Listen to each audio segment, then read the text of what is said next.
keep the conversation going, my friend. We're in this together through thick and thin. Hi everyone, and welcome to Keep the Conversation Going. In this conversation, I'll be chatting with Amanda Wiriya. Amanda is a manufacturing support leader at Wepco Plastics in Middlefield, Connecticut. As everyone strives to do their part to fight the COVID-19 outbreak, Wepco Plastics is no exception. They're known for producing injection moldings, but recently have stepped up to help serve those in the front lines by producing plastic face shields to keep them safe. Join me for my conversation with Amanda as she talks about the role of communication in keeping her essential workforce happy and safe. Now, let's get this conversation started.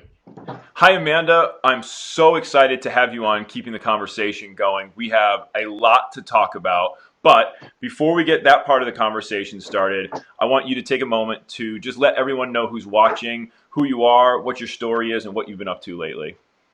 Hi, Rory. Thanks so much for having me today and giving us the opportunity to share about myself and about Wepco. We appreciate it. So I am the Manufacturing Support Manager at Wepco Plastics.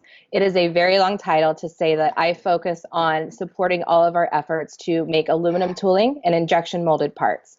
So I help out with sales and marketing to finances to HR. Every day gets to be a little different, so it's very enjoyable.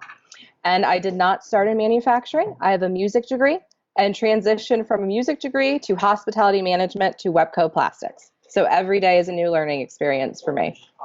That's such a great story.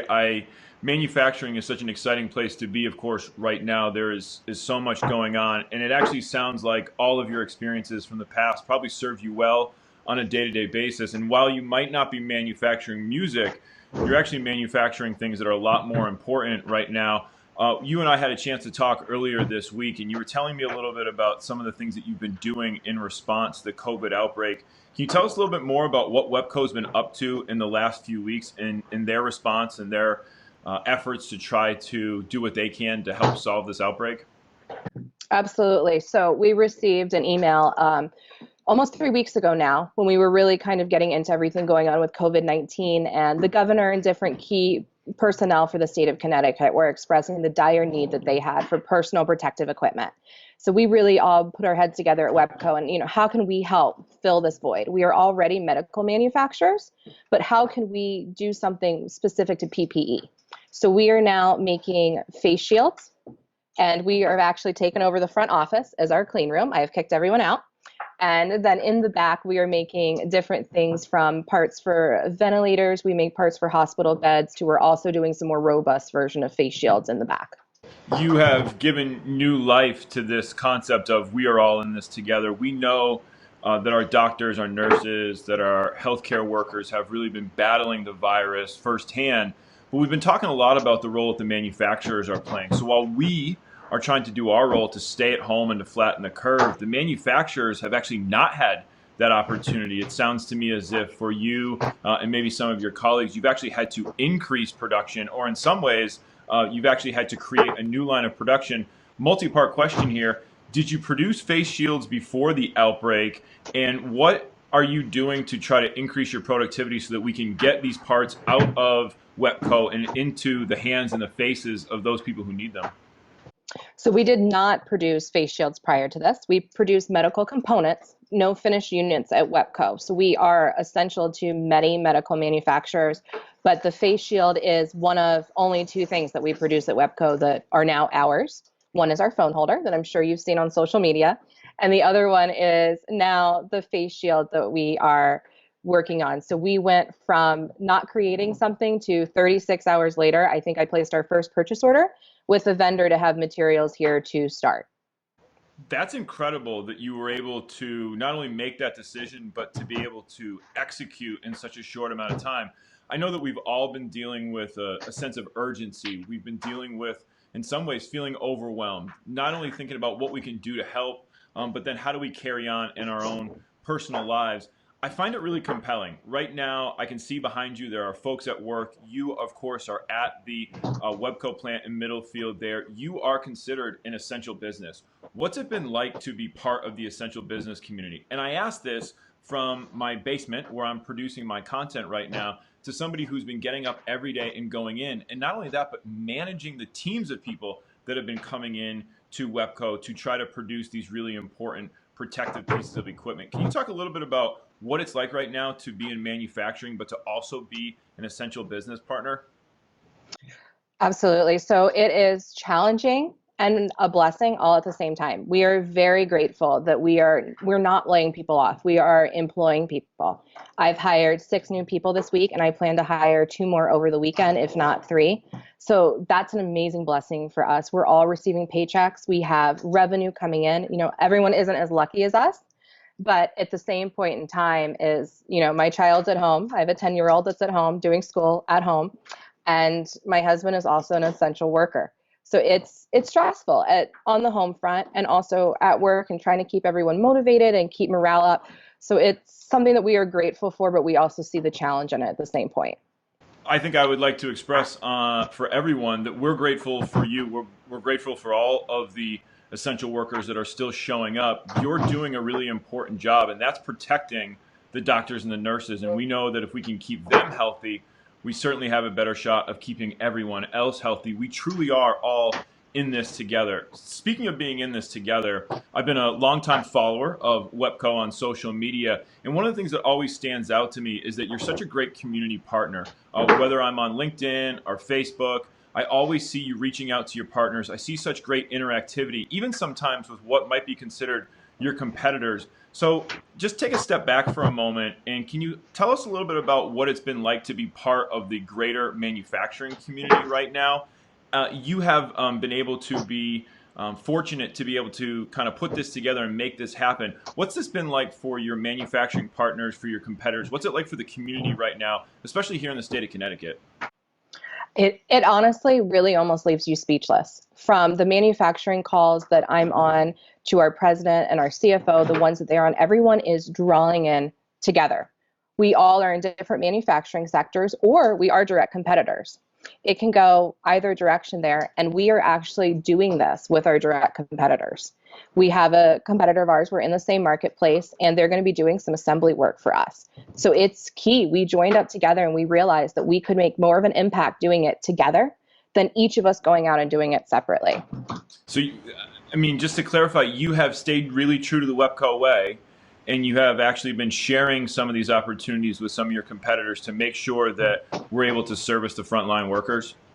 We are transparency. That's what we're saying is our new word of this season, is what our CFO has said. The more that we can be transparent and just share what we're doing with the trust that we're all going to grow, we're all going to do this together, and we will all come out of this better together.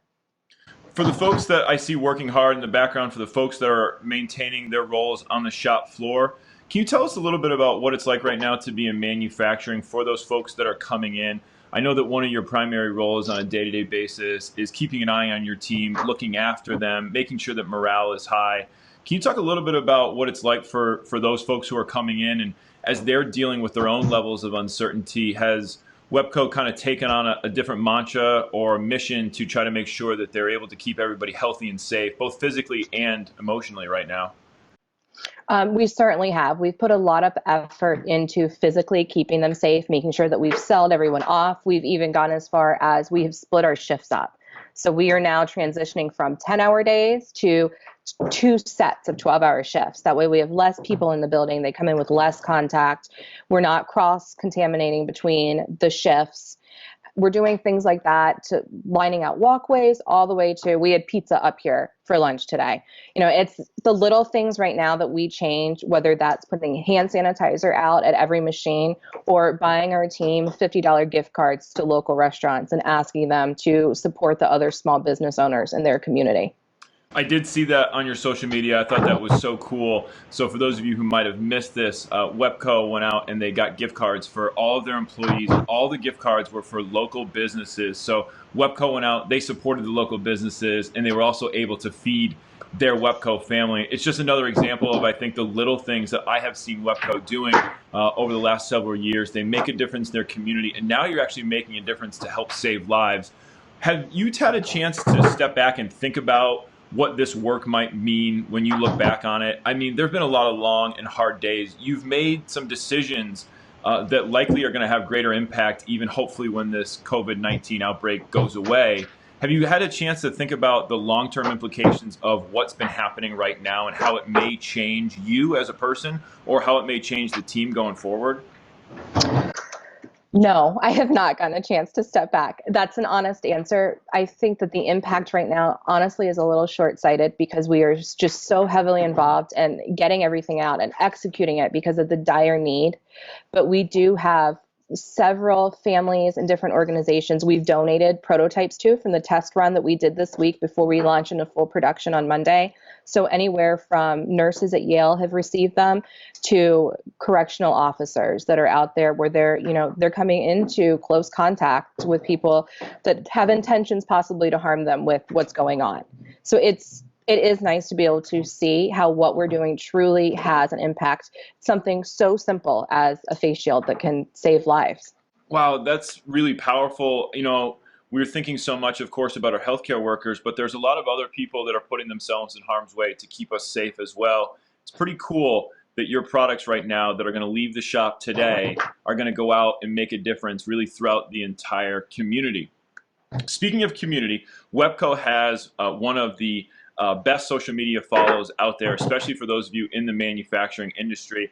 You mentioned it earlier. They have been producing these now for quite some time. And if you look closely, it's got the Wepco logo on it. This is a phone holder. And of course, I think this is really cool because if you've been following my content, you know how important it is to produce really good content when you're on camera. And the phone holders are very handy for those of us who have moved to a virtual world to keep our content looking nice and clean and steady.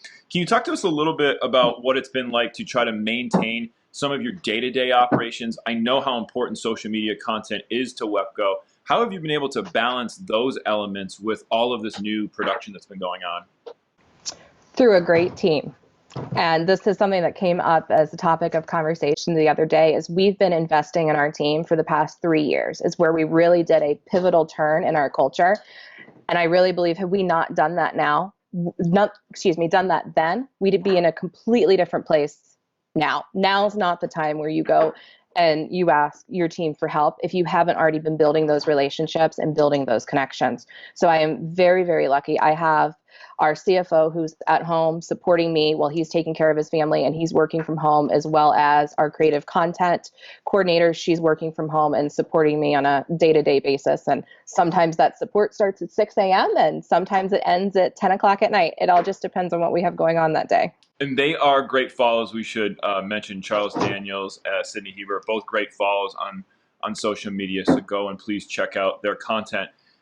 The defining factor for me in hearing your answer there is communication. And as always, I believe that communication really kind of starts at the center of all of our great relationships. And as I do for all of the guests that come on, keep the conversation going, my simple question for you is, what does communication mean to you?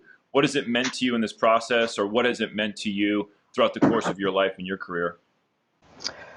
Communication to me means an investment, and your return depends on how much you put into it. I am not a great communicator. I have to work very hard at it, but I've also realized that the more that I communicate, I can have great people like Sydney and Charles support me, or I can be in it alone if I choose not to communicate the things that I need help with, or communicate them well so that Sydney can execute them to the best of her abilities. And that's something that has really come to life, I think, with what we're doing and what we're outsourcing to our partners.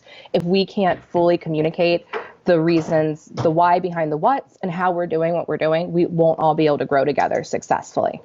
I love it, Amanda. This has been such a great conversation. I am so grateful for you taking a few minutes out of your very busy schedule to not only have a conversation with me, but to help share your story of what you and Wepco and the entire manufacturing community has been doing to keep us safe. I wish you nothing but the best. I hope that you will be able to find some peace and relaxation in the near future. But until then, we want to thank you for the work that you're doing. Thank you to all of the essential workers that are putting in long hours and tough shifts to keep us safe. Thank you, Rory. I look forward to talking again when we are on the other side of this and reflecting together. Please God. All right. Take care. Thanks, Amanda. Bye, Rory. Keep the conversation going, my friend. We're in this together through thick and